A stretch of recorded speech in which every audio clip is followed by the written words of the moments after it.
Hi! Welcome to this part of my review featuring the Quick and Classic Companion.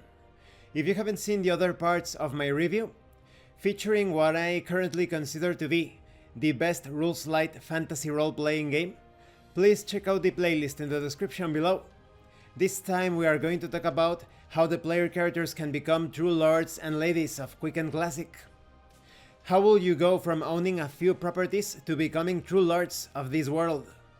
It's a long, perilous, and adventurous journey. One way to conquer or receive a city, a fief, or a kingdom is to complete special quests that foresee such awards.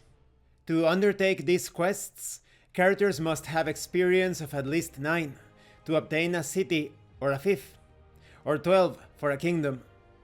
The master must design the quests minding the following requirements. A highly dangerous villain must be defeated. A treasure or major artifact must be found. A great truth revealed. Someone important rescued, and a strong army defeated. They will be epic quests, dangerous and challenging. Alternatively, you can gather properties to build a sort of kingdom that you want to create. For example, if you want a city of your own, you must acquire a castle, a monastery, a dungeon, taverns, etc. And if your class restricts you from managing certain properties, you need followers or hirelings to take care of such tasks. The fief is somewhat similar. You need to manage 4 castles of at least average quality for one adventure. That way you can become a lord or a lady, and you are of great importance.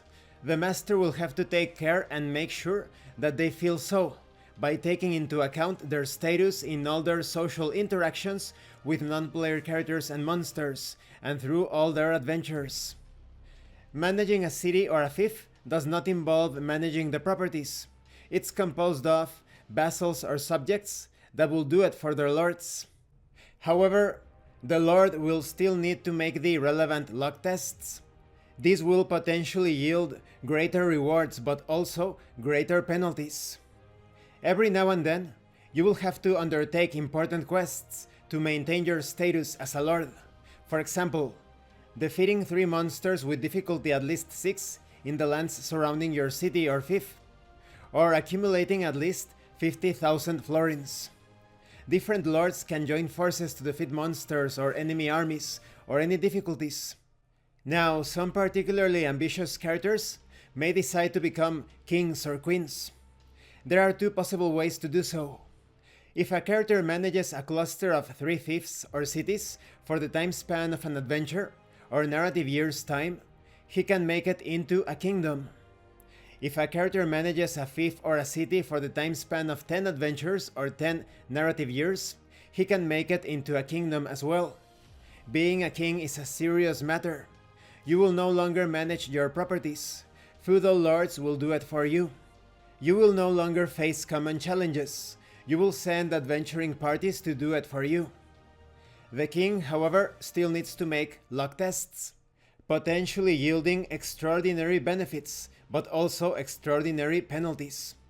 And to maintain your status as king, you will have to undertake epic quests, such as defeating a monster with difficulty of at least 10 in the lands surrounding the kingdom, or defeating an army with difficulty 6. There are also rules explaining what to do when you want to retire your character, and you can also create a successor. If you wanted a prince to be the next low-level adventurer, you can do that until that prince hopefully rises to a greater rank. And this concludes this part of the review. In the next part we are going to talk about field battles. I really like these kingdom rules. It promotes noblesse oblige. You are not just some out-of-shape man or woman filling his or her fat belly while taking advantage of the people. You are actually protecting your subjects. And I also like it that despite the complexities and nuances, things still fall within the simplicity of Quick and Classic. As I've said before, Quick and Classic is all about complexities without complications. Thank you for watching this part of the review, and thank you for your likes and your comments. If you have any questions or comments, please let me know. And thank you so much to those of you that are going the extra mile to support the channel. If anyone else wishes to further support the channel, the information on how to do that will be in the description below.